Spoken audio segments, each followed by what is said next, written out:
Hi, how's it going? My name is Tommy Bell, and I'm a comic book collector. And one of these days, I'm going to have to get a better background for these videos. But I've got stuff piling up, projects all over the house, and I'm never going to get around to them. So I figured, for better or worse, just get into it. What I want to do today is unpack some comics I found at my new local favorite comic book shop. The name of the place is called We Love Comics. And I discovered it over in Tampa. I was running some errands over there. And anytime I'm traveling, I stop and look for an interesting comic book shop or something. And boy, did I hit a home run with this place. They are fantastic. Now, I'm not big on comic book shops or stores. I like to find my comics in the wild at flea markets, antique shops, garage sales, thrift stores, any kind of place like that. But I do love to check out the comic book shops, and when I can, I'll support them. But anyways, this place I discovered was just fantastic, and I'll have to look up the guy's name and everything, and I'll make sure I post it on here. But I had a comic haul. This was a few weeks ago, maybe 3 weeks ago, and I put the comics away, waiting to shoot a video. So I'm just going to go for it right now and just go through. I've forgotten what a lot is in here, and then I'll reveal what I paid and everything at the end. So in the top of this pile are two bundles of Gru the Wanderer, and you can see there's several copies in each bag. This guy had a ton of these, and I always have a hard time walking away from Grus. I don't know. I love Sergio Aragones, and I love Mad Magazine. I probably had the full run of this 2 or 3 times in my life.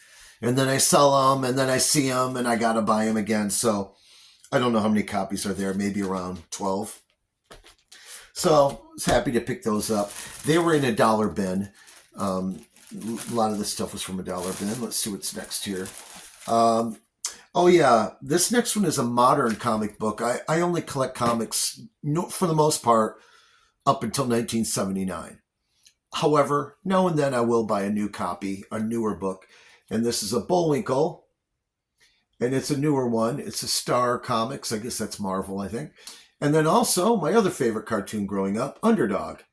This is also newer, and this is also a #1. And then I remember a while ago I was in a used bookstore, and they had just tons of, must have been left over from an old comic shop. They had tons of Beavis and Butthead comics. And I bought a giant stack. I was on vacation. I took them home in my suitcase. A big stack of Beavis and Butthead comics. I just thought they were kind of neat.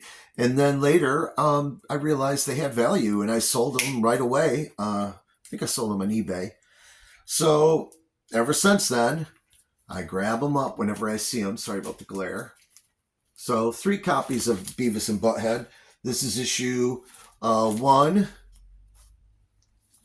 9, and 11. And they're all in really nice shape. So this is an interesting one. Comes from my childhood. Bill and Ted's Excellent Adventure. This is number 12. I never see these. So I saw those movies when I was in high school. I thought might as well grab it. And then another newish one from another popular movie franchise of my youth, Back to the Future. This is number 2.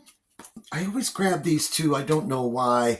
Anytime I find something from New Kids on the Block, it just seems to sell instantly on eBay or wherever I sell them. People still love this. It's a franchise or a band, whatever you want to call it. Not much of a band. Then I got this because I love it's based on the toy Mad Balls. Thought that's kind of cool. Nice gross out. And then, of course, I always grab up old Star Wars. And so they had a series called Droids and another series called Ewoks. They were all when Marvel still had the rights to the franchise, but the Ewoks and Droids were done under Star Comics, which is their line for little kids. So I thought that was kind of neat. It's kind of hard to find those, and I really am trying to put together a newsstand run of these. All right, second bag. Also included in this haul, I don't have them here because I put them away, but also included was 2 old vintage Overstreet price guides, early ones. Porky Pig cover, and then I can't remember what the other one was. Okay, so what do we have here? Reno Jones and Kid Cassidy, Gunhawks, #1. Probably a reprint. I love these old Marvel Westerns, though. Any Marvel that's got a 20-cent cover price on it is something I'm going to be interested in. And then we have another #1, Captain Savage and his Leatherneck Raiders. Probably Dick Ayers art. John Severin, I think, worked on some of these. So, love that. And it's a 12-center, #1. And, oh, look at this. Guess I had to get #2 while I was at it. And that looks like John Severin art. It's a little dark where I'm sitting, but pretty sure that is. Both are in really nice shape, and the price was right on them. And then this was kind of a weird purchase. I have a box of comics that I'm putting together that were comics I had as a kid, and but I sold them or got rid of them at one point in my life. And so this is one that I had, the Sad Sack Laugh Special. It has 0 value, but it is fun to find comic books that I did own when I was young. And then every now and then I'll sit down and leaf through them or read them, and it'll just kind of bring back fond memories. This one, no connection with this, but I thought it had a great cover. Really nice condition. Oh, this is an interesting one. Okay, Professor Coffin. I don't have the time to research this every single comic before I post it, but this is a Charlton comic. And these last Charlton comics, before they went belly up, have kind of low print runs, and some people collect these. So not always easy to find, but I grabbed it up.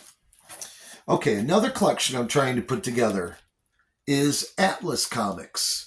These used to be much more common when I was a kid. You'd see them everywhere. And you can put together the entire run because this company didn't last long.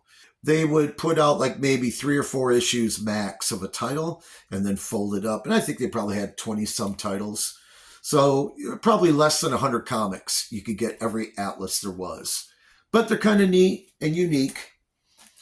And then this one is The Amazing Spider-Man versus the Prodigy. And I think this is, I can't remember what this is. Someone can put it in the comments.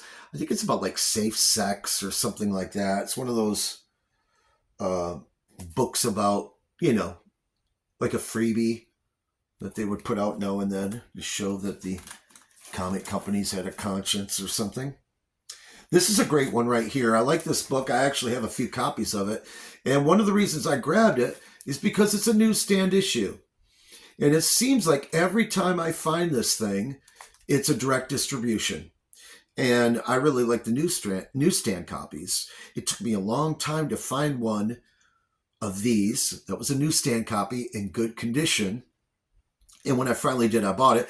So now I'm kind of like sensitive to it. If on the rare occasion I see it, I just grab it because they must be kind of rare. I don't know. And I like that book. Okay.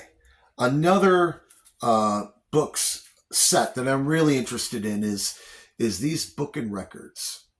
I think these are just fantastic. I had some of these when I was a kid, and this one is still sealed in the cellophane. So everything, the record, I guess, is still inside it. Everything is there. And then this one I had to grab just because early Charlton, Bizarro Sci-Fi. It's got a great cover on it. Let's get it up there so you can see it. You know, pretty freaking cool. I love these early sci-fi titles. This is probably 60s, mid-60s maybe. And then these were just sitting in a pile off to the side, and I had to grab them. I love these.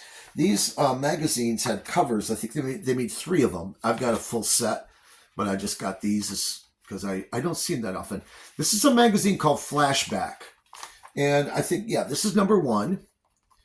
And it's got a great Jack Davis cover. And just check out all of the cool artwork on there. Very, almost looks like Mort Drucker, but it's Jack Davis. And they did 3 of these. This is the 3rd issue. And this has Bogart in a very zany early Woody Woodpecker.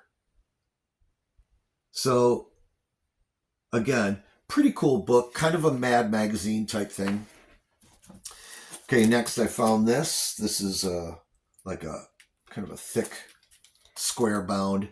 I'm sure most people have seen this. Return of the Jedi, official collector's edition. They did one for each of the movies. I think I have them all. But again, the price was right. It was marked at $8, but I know I got it for less. And it's in beautiful shape. And now we're into a couple of... these things are a little weird. This is kind of a zine or something. Kind of a self-printed...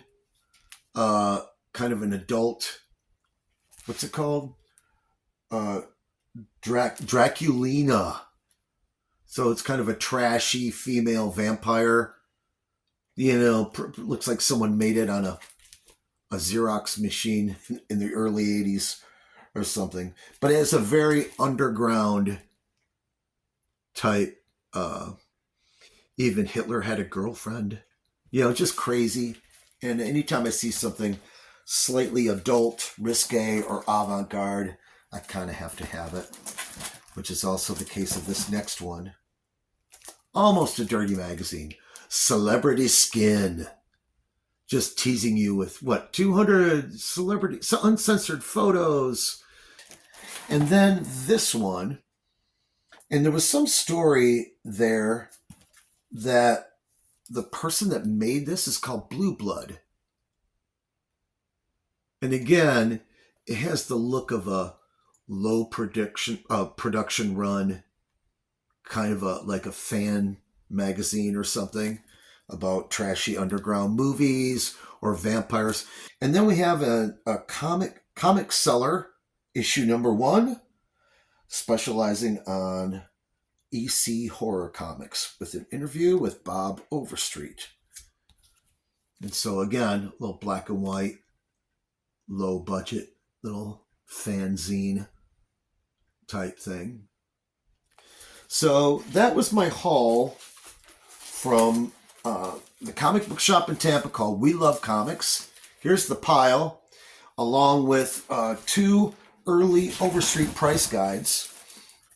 Well, by the way, I had a wonderful conversation with the owner of this place. He's a genuine comic book collector. Yeah, matter of fact, the store is basically his collection, but he also does consignments, and he has a real passion and love for comics. And we just had a wonderful time. I must have stayed 2 or 3 hours, and I went through his entire shop, put together a nice big pile, and I can't remember what it came out to, but I think he knocked it down to like $100 for that whole stack, which is probably closer to $150. So I'm definitely going to be back. I also made a couple friends there, other people that were shopping. So I can't say enough about this place. I didn't shoot video there because it was my first time meeting the guy, and I didn't want to weird him out. But I do plan on going back, and I'll ask him if I can shoot video the next time I'm there. All right, so like I said, I have so many other videos to get together of other content. I went to a toy show recently and have a haul from that. So I'll be getting you those things in upcoming videos. So make sure you like, subscribe, share, all of that good stuff. And thank